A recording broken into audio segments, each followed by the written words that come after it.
parrainage génn prison bi dem ci campagne bi ba victoire bi nga xam ne moom moo am ci lendemain du 24 mars boo doon def analyse ci surtout le dimanche 24 mars comme ni nga ko doon waxee sànq ñëwaat ci parrainage bi ak sortie prison bi. Parrainage sortie prison dimanche ñett yooyu nga wax. waay bu dee parrainage bi comment ça s'est passé bon ñi nekkoon ci terrain bi on a senti que. lancé nañu top départ lu tolloog ay weer bon disons way ay weer mais on sentait pas la ferveur ci biir population bi. boobu kañ lañu gën a sentir même ci biir parrainage bi. waa Pastef ñoom mujjee wàcc ci terrain bi boobu ñoom ñu ngi peaufiner seen stratégie. effectivement pour xool nan la ñuy wàcc ci terrain pour seen fiche 111 boobu. nit ñi naan parrainage bi kenn yëgu ko dëkk bi dafa lëw dafa calme. gars yi naan leen Pastef bu wàccee terrain bi di nga xam ni parrainage bi démarré na te effectivement noonu la demee ñoom bi ñu wàccee terrain bi commencé di parrainer fiche 111 ci lañ sentir ferveur marché yi di yëngu dëkk bi les waa armée numérique bi ngay gis vidéo yi H24 ngay xam fan la yëfi toll engouement bi yëfi àndal naka la jeunes yi di wàccee terrain bi nekk ay volontaires sol seeni t-shirt yor seeni prospectus flyers di wane Bassirou Diomaye noonu di voilà ay ñoom Cheikh Bara ay ñeneen ku ci nekk jël sa yëfu bopp jël say moyen bopp jël sa itinéraire bopp nekk ci li nga nekk xaaroo ci kenn tey nga ni tey maa ngi fii suba fee laa jëm mu nekk benn affaire boo xam dafa tasaaroo foofu nag la ñuy waxee nag armée mexicaine nag foofu ngay xamee dëgg ni armée mexicaine existe na parce que parrainage moom kenn xaarul kenn joxul ndigal kenn neewul kenn toppal sama ginnaaw ku nekk da nga jël say moyen def ko ci yëfi jël say itinéraire maa ngi gis ay ñoo xam te ne ay waa Taseet waa Fandène ñii ci sareet yi mais façon bu nekk ba léegi man am na ay photo yoo xam te ne dama koy xool nit ñi sax xaw ma leen mais maa ngi ak ay photo yoo xam dama koy garder archive pour juste di fàttaliku yenn yëf yi nga xamante ni xewoon na fi mu nekk li nga xamante ni dund nañ ko parrainage bi ngay gis ay nit nekkoon ci côté pouvoir seeni vidéo insolite dañuy dem di parrainer nit ñooñu ni leen non parrainé wu ma damay xaar. maa ngi xaar candidat Pastef loolu gis nañ ko fi bataille ay nit di refuser parrainer nit parce que dañ doon xaar candidat Pastef nga gis moment boobu ay conférence de presse siège u parti bi nekkoon au pouvoir chaque jour mouvement ñëw ni am naa tant de parrainage jox naa ko le candidat de Benno Bokk Yaakaar tant de millions de parrainage maa ko teg stable bi DG ministre képp ku nekk responsable biir parti au pouvoir. indi nga parrainage parce que APR wala nekk mouvance APR da ngay ñëw joxe say juugu fiche de parrainage ay say classeur di wane ni lii mooy sama contribution. ay valise sax amoon na fa ak ay mallette façon yëpp bu ne. mu nekkoon lépp campagne de communication la doon wane pour wane ni ñun ñoo am des millions de parrains kon ñun la askan wi nar a wóolu mais après finalement on s'est rendu compte que lu ci bëri ay leurre la woon kan lañ doon leurre c'était le candidat du pouvoir qui était en place. moom mi nga xamante ni moom lañ doon woo di ko dalal xelam di ko wan ay image naan ko lii mooy sama participation moom au finish il s'est rendu compte que lii dara du ci dëgg ndax parrainage yooyu noonu déjà basé wu ci damul jël parrainage citoyen ndax xam na ne bu ci basé woon du baax ndax loolu yëpp moom bon l'heure la wala lui il avait compris parce que li tax misé wul ci parrain yooyu peut-être stratégie la mais tamit wóorul woon ngay sacrifié wu di dugal yi xeetu 4 millions de parrainage yi nga xamante ni parfois li yàlla xam doy na. donc yooyu yëpp doon nañ ko ci gis mu nekkoon période de parrainage bi ku nekk di napp sa morom comme mbëri rek bu ñu demee open press. Ayib Daffé également il a joué un rôle important ci mbir mi ndax gis nañ ko à chaque fois muy gàddu di dem. di ñëwaat non loolu fiche de parrainage la. yow parrainage bi nga wax loolu c'est boobu état bu ki am fiche. oui mais yow li ngay wax Ayib Daffé mooy ba ñu waree retirer ji fiche de parrainage. boobu c'était en amont boobu lañ ko gàntal mu nekk DGE. gars yi naan ko tonton ay tayiwul sonnul jaaxlewul chaque jour mu ñëw ni day wut fiche de parrainage am. après fii la ko Sénégalais yi xamee dañu bari ñu ko xamul. bien sûr fii lañ ko bien sûr fekk nekkoon na député avant. mais bi mu nekkee mandataire u candidat Ousmane Sonko ci la ñëpp dégg ñu naan tonton Ayib après finalement sax ci ba mu demee DGE astafurlah caisse de dépôt et consignation ba fexe buruxlu ba déposer xaalis ba ñu war a koy jox vignette la tudd wala récépissé. attestation moom mu génn dem déposé na xaalis ba jox nañ ko joxe na chèque bi wane na ginnaaw après finalement waa caisse de dépôt di ko wëri pour mu ñëw jël si waat xaalis bi gisuñu tonton Ayib. pour nanguwaat coow li nekkaat beneen buzz ba finalement nii ki nga xamante ni moom moo di. après gis nga doo daaxee communiqué yi Sénat di génne communiqué fii DG di génn ni du joxe fiche Sénat dem ba après ay problème am ci la ñu tas Sénat. ci la Macky Sall tas Sénat parce que Sénat dañu woon dañoo war a jox Ousmane Sonko fiche de parrainage. xam nga loolu bu dee da nga ko dund fekkee ko ma fekkee ko nga fekkee ko tey su ma ci juumee Mohamed Diallo war na ma wax ni ma non demewul noonu Babacar Kébé na ma xool. parce que ñoo ko dundandoo. ku ci nekk fi la fekk yàggul. comprendre nga jarul jël note jarul xool fiche parce que dund nga ko fàttewu c'est comme si c'était ce matin noonu la yëf yi demee ba ni ñu jëlee yëf yi après finalement jox ko maître Ciré Clédor pour mu continuer ñu gérer li nga xamante ni moo di mandataire candidat Ousmane Sonko mais ci terrain bi foofu laa njëkk te wax naa la li ma la ci wax. après ñu dem ci wàllum génnum kaso bi mais dafa am benn affaire man personnellement parce que su ma waxee général dama wax personnellement dafa am benn moment dama décidé woon seeti Bassirou Diomaye en prison. yow waaw bi ñu nekkee ñoom prison. dama ne woon seeti Ousmane Sonko mën na jafe ndax ni ma dégg ni ñoo koy seeti par jour day jafe bàyyil ma seeti Bassirou Diomaye parce que c'est un frère et je le connais ma dem war koo seeti. heure ma demee tribunal de Dakar ñu ni ma. le juge doyen des juges moom rek moo mën a joxe permis ci ñi nga xamante ni ñoom ñoo di waa Pastef fekk ay longue file d'attente da ngay rang 4 heures 2 heures de temps ngay rang ba dugg ci bureau doyen des juges fekk fa benn gendarme mu ci ab ngandam table foofu la daan toog boo ñëwee nga wax ko li nga bëgg mais dañ ni ma boo fi ngay wute permis ci suuf ci kaaf bi waaw foofu laa njëkk a dem ñu ni ma waa Pastef moom doyen des juges kese moo mën a joxe permis ma ne ah bon commencé dam di rang heure boo ñëwee ñu le doyen des juges dafa nekk en voyage il faut que mu ñëw moom kese moo mën a joxe permis comprendre ngay gis ay longue file te ñiy ñëw di rang yëpp di wut si ay permis seeni ñooñ la ñuy seeti prison te ñiy seeti seeni ñooñ dañuy takk bracelet Pastef vous vous rendez compte foofu laa gis ni non écoutez ñu ngi dund situation boo xam te ni boo gisul lii parfois doo gëm ampleur bi yëf yi am parce que ñi nga xam ñu ngi leen jàpp prison seeni ñooñ yi ñëw di wut ci permis sax dañuy takk bracelet Pastef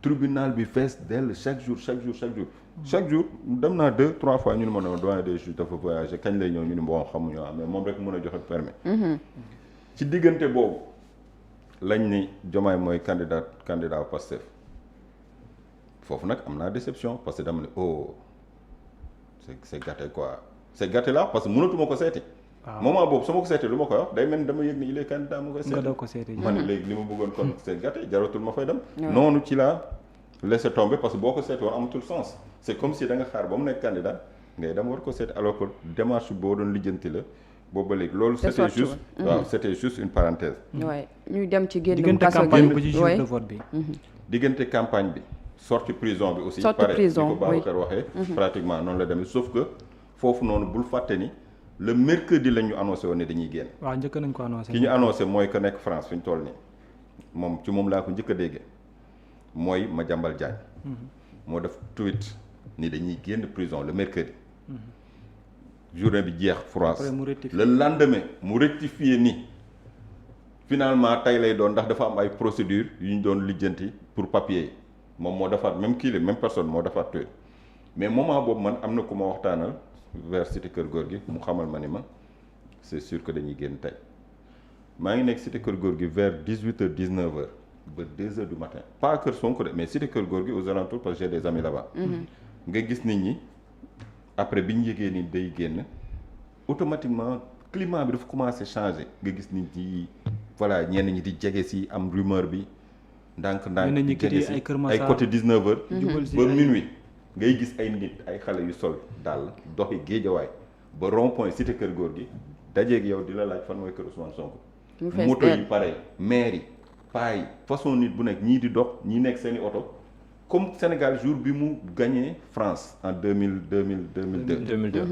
vous comprenez nit ñi yéeg ci kaw oto yi di jubilé te dara xewagul di wër fan mooy kër Sonko la ñëpp doon xool. di ko laajte.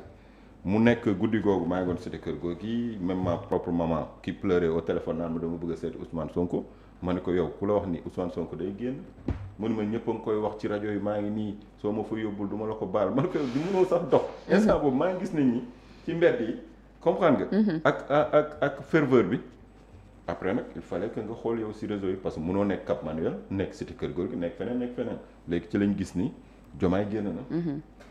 cité Kër Gorgui yoonu BRT bi. jëm kër kii ambiance bi. ñëpp fees del klaxon yeeg ba 2 heures du matin kenn gisul jëmmi Ousmane Sonko. ba ni ma ñibbee kenn gisul jëmmi Ousmane Sonko. donc guddi gi noonu la demee ba après ci la nit ñi dem ñibbi suivre ñenn suivre ko ci réseaux sociaux yi ñeneen ñi xaw ma nan lañ def. comme dañoo doxoon ba ñëw xaw ma nan lañ def ba ñibbi.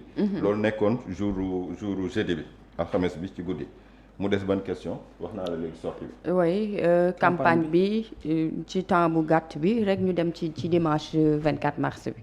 waaw campagne bi aussi ñoo ko dundandoo mu nekk ñoo xamante ni dañoo génn le jeudi le vendredi ñu def conférence de presse rek def seen caravane tàmbalee côté Médina côté DG sax lañ jaar.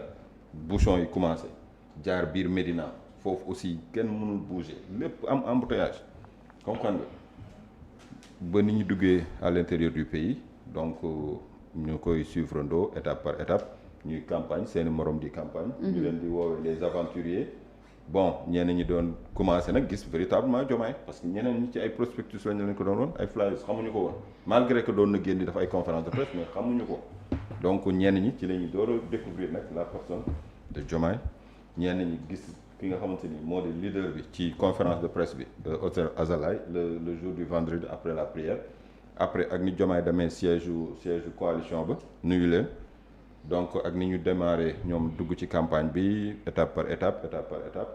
ak surtout erreur bi nga xamante ni le candidat de l'opposition doon na ko def ci ay discours am parce que bi mu leen di traité d'aventurier yooyu noonu mooy yaa ngi bëgg a léewtoog nit ki mais yaa ngi koy xaw a xeet te discours yooyu noonu surtout bi mu doon def à Tamba muy di leen dig ay chemin de fer et cetera man boobu maa ngi analyser ni le candidat il est mal barré. Pourquoi il est mal barré? Parce que moom dafa nekk premier ministre ba pare moom dafa nekk ministre des finances ba pare nekk ministre des affaires étrangères maanaam 12 ans Macky Sall yi daanaka 8 ans 9 ans yi ñoo ko ànd parce que diir bu gàtt génn na ci gouvernement bi dellu soit en tant que PM. Vous comprenez? Bi Macky Sall di door jël nguur gi il était directeur des impôts et domaines duggul woon. Kan moo nekkoon ministre des finances donc 12 ans yi 8 ans yi moom Macky Sall ñoo ànd léegi 8 ans yi.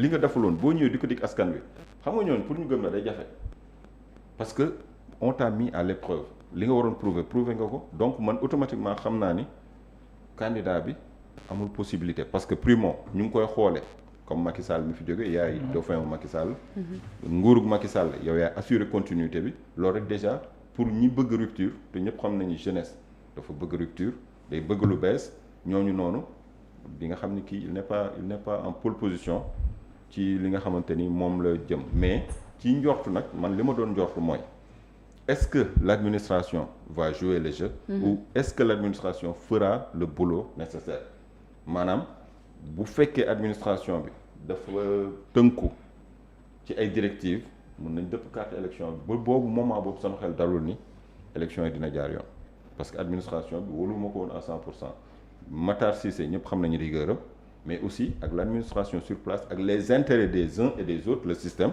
bul xam élection yi nan lay mujjee ce jour-là.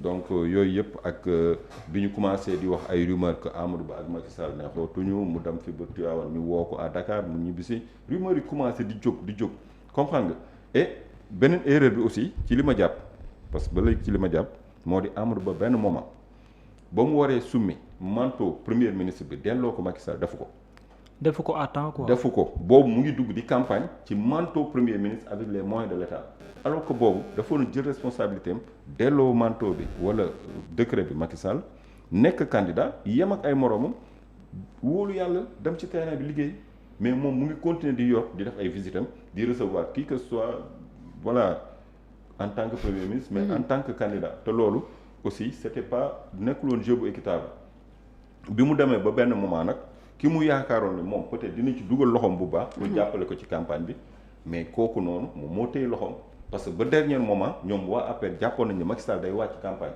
mais pourquoi mu war a wàcc di leen campagne am pour quelle raison yow yaay candidat kay dëgg la sa bopp wàccal ci terrain bi mais yow lépp rek dañ la ko war a jox sur xam nga sur un plateau d'argent wala d'or ni comme ça loolu aussi nekk na erreur yi nga xamante ni ci li ma jàpp.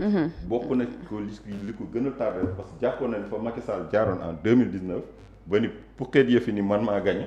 moom tamit mën na moom it fa lay jaaraat rek yëpp ñu baliser ko terrain bi ba mu nooy. et que malheureusement foofu peut-être demewul noonu mu nekk déception ci moom. ba tax na jàpp naa ni loolu li ko gën a tardeel ci la bokk. bon émaillé un peu de violence par-ci par-là gis nañ yenn coow yi. ak yenn yëf yi mais ba tey rek erreur bi gën a ngand jàpp naa mooy discours bi ñu jëloon ñoom ci tudde ñi des aventuriers. xam nga réew mi duñ ko jox ay aventuriers alors que réew mi du yow yaay joxe yow da ngay wut sa morom di wut naka ngay taxawee naan réew mi duñ ko jox ay aventuriers. askan wi mooy choisir loolu moo nekkoon campagne bi pour jeexale le jour du vote. Le jour du vote aussi c'était un dimanche particulier. Une journée particulière. Personnellement ku nekk mën na wax fan la ko fekk man ce jour-là puisque 2012 j'ai couvert la campagne électorale de 2012 avec le candidat Macky Sall en plus. 2012 man maa couvrir campagne électorale avec Macky Sall pré-campagne et campagne avec Macky Sall en 2012 comprendre 2019 ma couvrir campagne 2024 campagne bi ñu ni ma bon boolewuñu ma ci équipe bi parce que j'avais une émission à faire au quotidien ñu ñëw le jour ma ñëw plateau comme tout un chacun war a def émission bon y avait l'antenne jël nañ ko teel nañ ko jël dispatching on boolewuñu ma ci nag kenn boolewu ma woon ci programme bi ma jógee sama kër tranquillement ñëw rek taxaw ñëw dugg ci rédaction bi laajte sama heure pour jël plateau pour jël antenne ñu ne ma non bàyyil ba pause am. Pourquoi? Ok bon prévoir uñu ma ci ñi war a tenir l'antenne mais man xamoon naa ni dinaa dugg ci antenne bi. Ouais, c'était ça parce que bon il y a des stratégies pour ma dem si terrain bi j'ai dit non ma ñëw buruxlu ba jël antenne il y avait 2 dames ñoo njëkk a def 6 heures xaw ma 7 heures ba 10 heures 11 heures ma jël antenne bon commencé nag avec les correspondants di woote par-ci par-là bon j'étais pas seul d'ailleurs sur le plateau bëgguma tudd ñeneen ñu fa nekkoon. mais di woote les correspondants ay Ziguinchor naan leen mais dama dégg ay rumeurs de transfert d'électeurs est-ce que c'est avéré ñu jógee Guinée-Bissau ñu jógee ay Gambie. mais bi ma commencé wax jeeg coow li xam naa mbese gi bëri trop ci plateau bi borom télé bi woote ci boppam ni leen kooku noonu. na génn na wàcc plateau bi. Il fallait que ñu dàq ma ci plateau bi. et puis c'était amusant mais pour man. fallait le faire mais xanaa da nga jëloon position torop wala da nga fësaloon fi nga bokk ba tax na ñoom ñu réagir noonu. journaliste télé. journaliste rajo journaliste presse écrite astu avant ngay nekk journaliste tu es un citoyen dëgg loolu dëgg. oui. lu sa réew xewle match ba ngay dem di couvrir match Sénégal Maroc journaliste nga non. bien sûr mais tu étais supporter en même temps de l'équipe du Sénégal amatoo woon objectivité ci li ngay def parce que sa équipe nga demoon di couvrir mais sa équipe nga bëggoon mu gagner donc foofu mënuñu wax neutralité. tout journaliste. mais bu nekkee mais foofu tamit ñaari candidat par exemple Pastef ak Benno wala leneen. xam nga mbir bu amee. lenn nga mënul mooy di travestir les faits. journaliste télé sa chance bokkul ak ki nga xamante ne day def presse écrite rarement ngay dégg journaliste télé ñu koy porte plainte et pourquoi parce que c'est les faits qui parlent c'est les images qui parlent mënul weex nga ni dafa ñuul loolu mënta ne c'est les images qui parlent comprendre nga tu peux faire un commentaire mais tu peux pas travestir les faits. Est-ce que vous comprenez? Le jour du vote, il ne s'agit pas de travestir les faits lorsqu'on est à l'antenne. Il s'agit juste de demander, de poser des questions aux correspondants qui étaient sur les lieux de vote. ñoom ñooy wax parce que yow boo dee da nga far tamit ki lay liggéeyloo dafa far parce que teg na ay stratégie li mu def xam nga ko moom xam na ko donc duñu dugg ci débat de personne. On parle des faits. léegi nag bu fekkee da ngay laaj ay correspondants est-ce que lii c'est avéré ñoom ñuy tontu. wala est-ce que rumeurs yi ñuy génne les vidéos yi ñuy génne est-ce que dëgg la est-ce que du dëgg si on demande à l'autre de dégager le gars du plateau mais c'est parce que le gars il gêne. Et pourquoi il gêne ñoom ñoo xam pourquoi il gêne. Et la preuve 18h 19h ba résultats yi commencé génn li ñu doon joxe yenn médias yi xam nañu leen li ñu doon joxe ci ay résultats c'était du faux et du trucage. parce que bi ñu naan ay Amadou Ba moo gagné Londres. Amadou Ba moo gagné di ko tegle boobu c'était du faux parce que man woo naa benn xale bu jigéen bu nekkoon à l'antenne ma ne ko. fais attention jour bi dafa nekk jour bu spécial. par expérience je vous conseille lépp lu ñu la jox ci résultat en direct bul ko joxe lu dul PV bu ñu la envoyé parce que sur le terrain les reporters dañuy scanner les PV. bu ñu ko affiché da nga koy scanner nga yónnee ko après nga lire ko à l'antenne mais bul jékki-jékki rek di joxe ay résultats te yoroo photo PV bi. Ouais. donc bi ma nee ko faire très attention résultats yi ñu lay jox nii je sais que c'est du faux fais très attention par expérience dama lay conseiller lu ñu lay jox te du ci PV def ci naan. donc c'était juste li nga xamante ni journée la bu mémorable. Ouais. et que ku nekk mën nga wax ci lan la fekkoon. ak nan nga toute la journée. Mhm. mais aussi n'oublions pas que le journaliste il est citoyen ndax luy wane ne citoyen la le jour du vote da ngay dem voter ji. da ngay voter et pourquoi ngay voter parce que t'es pas un quelqu'un en dehors du système ou bien en dehors de la société tu es un citoyen tu as des visions tu as une option mais l'essentiel c'est mooy nga bañ koo fësal. non pas fësal. kuy fësal journaliste dafa war a fësal. kuy fësal ku dul fësal. loolu yow la concerné li ma jàpp mooy ne pas travestir les faits ne pas mentir dire la vérité. loolu mais yow selon toi journaliste dafa war di fësal fu mu féete. déggoo ma la avant d'être journaliste tu es un citoyen. oui loolu on est d'accord. bu sa liggéey teewee en tant que journaliste dans le traitement de l'information t'as pas à mentir dites la vérité bu ñu la nee 1 million wala 10 la wala 20 la dites 10 ou 20 foofu amul fësal c'est des faits c'est les faits qui parlent. non je parle pas de ça vas-y alors.